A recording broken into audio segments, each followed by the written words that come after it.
Donc, comme vous le voyez sur cette photo, moi je travaille, donc je suis français, mais je travaille sur les forêts tropicales, en particulier les forêts tropicales africaines.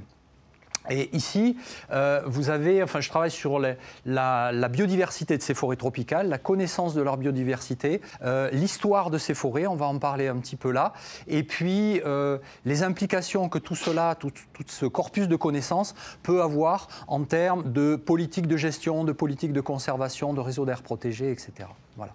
Donc ici, on a une forêt tropicale africaine, ce qu'on appelle une forêt dense humide. Dense parce que vous voyez, il y a beaucoup d'arbres. Les arbres sont très très serrés. Ils sont relativement hauts avec une canopée à 30-40 mètres de hauteur, quelquefois des arbres plus hauts que ça. Et beaucoup de petits arbres et d'arbustes dans le sous-bois à l'intérieur de la forêt avec une structure vraiment très, très complexe. Alors, ces forêts-là, elles peuvent être plus ou moins anciennes. Celles-ci, alors il y a des forêts qui ont plus ou moins quelques millions d'années. On pense qu'elles ont survécu dans les mêmes zones, dans les mêmes lieux pendant plusieurs millions d'années. D'autres forêts sont toutes récentes parce qu'on se rend compte qu'il y a une avancée actuellement des forêts sur les milieux plus ouverts qu'on appelle des savanes. Et elles avancent, donc elles sont très très récentes, quelques dizaines d'années quelquefois. Et cette forêt-là, on pense qu'elle a à peu près 2000 ans. Avant cette forêt-là, il y avait donc un écosystème qui était différent, qui ressemblait probablement à peu près à ça. C'est-à-dire qu'on avait, en ce temps-là, il y a à peu près 2500-2000 ans, on avait un écosystème comme ça, plus ouvert. Donc vous voyez, ce sont des herbes, c'est cela qu'on appelle une savane, avec quelquefois quelques petits arbustes. Et aussi derrière, ce que vous voyez, c'est une forêt beaucoup plus simple que la forêt dont je vous ai parlé tout à l'heure, qui est une forêt beaucoup plus basse, avec juste une hauteur d'arbre et une canopée beaucoup plus ouverte. Donc la lumière arrive jusqu'au sol, donc il y a des herbes qui pénètrent à l'intérieur.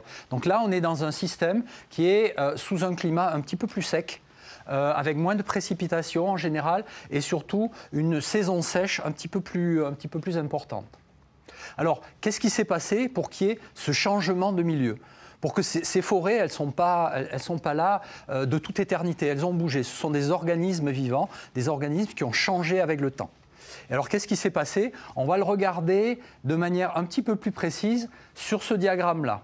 Alors, ce diagramme-là, il représente la synthèse d'analyse de pollen. Le pollen des plantes tombe depuis les fleurs sur le sol, et peut s'accumuler sur le sol et peut résister pendant des milliers d'années. Et ce qui s'est passé, c'est que là, on a fait ce qu'on appelle une carotte. On a pris un tube cylindrique qu'on a rentré au fond d'un lac, là où la vase s'est accumulée petit à petit au cours des siècles et au cours des millénaires en couches successives. Et donc, on a des couches de vase avec du pollen. Et alors, ce qui s'est passé, c'est qu'ici, on est à la période actuelle, à l'an 0. Donc on regarde le pollen à toutes les époques, ici jusque depuis à peu près 32 000 ans. Donc on a eu sur ce site la chance de pouvoir avoir une analyse pollinique depuis 30 000 ans jusqu'à l'époque actuelle. Et à chaque moment, on regarde la proportion de pollen vert, qui sont des pollens de forêt, d'arbres, et la proportion de pollen jaune. Ne regardez pas le bleu, on pourra en parler après si vous voulez, mais qui sont des pollens de savane, donc de milieux ouverts, d'herbacées plutôt. D'accord ? Et donc vous voyez qu'au cours du temps, depuis 32 000 ans, on a eu des changements de végétation qui se sont passés. Au départ, on avait beaucoup plus de forêts, très très peu de milieux ouverts de savane dans ce paysage-là, jusqu'à il y a à peu près une vingtaine de milliers d'années. Et entre cette période-là, 20 000 ans jusqu'à 11 000 ans à peu près, vous voyez qu'ici, on a eu une augmentation des savanes. Le paysage s'est ouvert. Il y a eu beaucoup plus de plantes herbacées et les forêts se sont rétractées. Et cette période-là, elle correspond à ce qu'on appelle une glaciation. Et ça, c'est la dernière glaciation que l'on connaisse, la glaciation du Würm. Qu'est-ce qui s'est passé à ce moment-là, au niveau terrestre de l'ensemble de la Terre? Il y a eu un refroidissement climatique qui s'est passé globalement. Sous les tropiques, et en particulier là, près de l'équateur, ce qui s'est passé, ce n'est pas tant une baisse des températures que surtout un assèchement climatique qui fait que, effectivement, certains arbres n'ont pas réussi à survivre, ont disparu et ont été remplacés par des herbes. Et après 11 000 ans, ici, on se retrouve dans la dernière époque géologique, la plus récente, qu'on appelle l'Holocène. Et à partir de ce moment-là, vous voyez qu'il y a eu une réhumidification très très importante. Les forêts ont réoccupé quasiment la totalité du paysage. Sauf qu'à ce moment-là, ici, entre, on va dire, 2600 et 2000 ans, il y a eu un événement climatique, des événements climatiques particuliers qui font que le climat est devenu beaucoup plus saisonnier. Il y a eu un petit peu moins de précipitations, mais ce n'est pas ça le plus important. C'est surtout que la période de saison sèche, de période de saison sans précipitation, a été plus longue.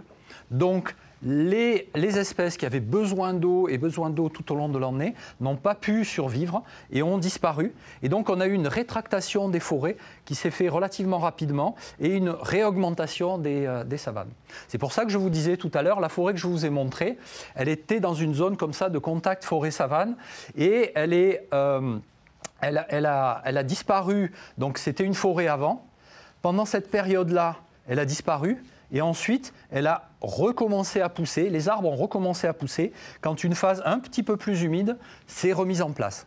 Mais on se retrouve ici, vous voyez, dans un équilibre avec un peu de forêt, beaucoup de forêt et un petit peu de savane, un peu plus de milieu ouvert qu'on a eu pendant cette période qui était une période optimale pour les forêts, où les forêts ont vraiment pris une extension très très importante. Et donc là, ce qui est intéressant de regarder là, pourquoi je vous parle de cette histoire des forêts? Pour plusieurs éléments. D'abord parce que, pour que vous ayez bien conscience quand vous promenez dans une forêt, que cette forêt, elle n'a pas été là de toute éternité. C'est un système qui bouge, qui vit, qui change, qui évolue. Et en relation avec les changements climatiques actuels, le réchauffement planétaire et le climat qui est en train de changer, c'est quelque chose d'important à garder en tête. Le deuxième élément, c'est qu'on se rend compte qu'à ce moment-là, donc il y a eu, qu'est-ce qui s'est passé pour qu'il y ait eu cette perturbation? Il y a eu effectivement un petit peu de diminution des précipitations, mais surtout une saison sèche qui était un peu plus importante, des précipitations beaucoup plus fortes, beaucoup plus aléatoires. Et il semblerait qu'actuellement, en tout cas dans le système Afrique centrale que je connais, hein, le bassin du Congo et l'Atlantique, on se retrouve dans un système climatique similaire à cette période-là. Donc ça nous permet d'essayer d'anticiper sur ce qui risque de se passer dans le bassin du Congo, au niveau des forêts du bassin du Congo, en fonction de ce qu'on connaît, de l'histoire passée. Mais ce n'est pas fini, juste pour terminer. D'abord, c'est que ça serait à la limite un petit peu simple comme schéma, mais en fait, il y a eu un perturbateur supplémentaire qui est intervenu dans ce système. C'est nous, c'est l'espèce humaine. C'est-à-dire qu'à un moment donné, les Africains habitaient plutôt dans les savanes, à l'extérieur des forêts. Et ils ont commencé à pénétrer à l'intérieur des forêts à partir il y a à peu près 5000 ans, 4000 ans. Au départ, c'était plutôt des Africains qui utilisaient des outils de pierre polie. Donc c'était l'âge de la pierre taillée, puis de la pierre polie. Et ensuite, on commençait à pénétrer en forêt des cultures africaines qui possédaient le fer, qui savaient comment fabriquer du fer et fabriquer des outils en fer. Et ils ont commencé à rentrer dans la forêt à peu près à cette période-là. Donc ils ont eu peut-être un impact à ce moment-là, mais il semblerait que leur impact n'ait pas complètement perduré. Et en fait, je vous parle de ça, pourquoi? Parce qu'il y a actuellement une polémique entre des groupes de chercheurs. Il y a une controverse scientifique, c'est-à-dire qu'on n'est pas d'accord pour savoir qu'est-ce qui est le facteur prépondérant, qu'est-ce qui est le facteur le plus important qui a déclenché la rétractation des forêts. Est-ce que c'est d'abord le climat ou est-ce que c'est l'arrivée de l'homme qui a déclenché ce mécanisme de diminution des forêts? Et ça, ce sont des questions très très actuelles, mais on n'a pas encore toutes les données précises pour pouvoir y répondre. Voilà.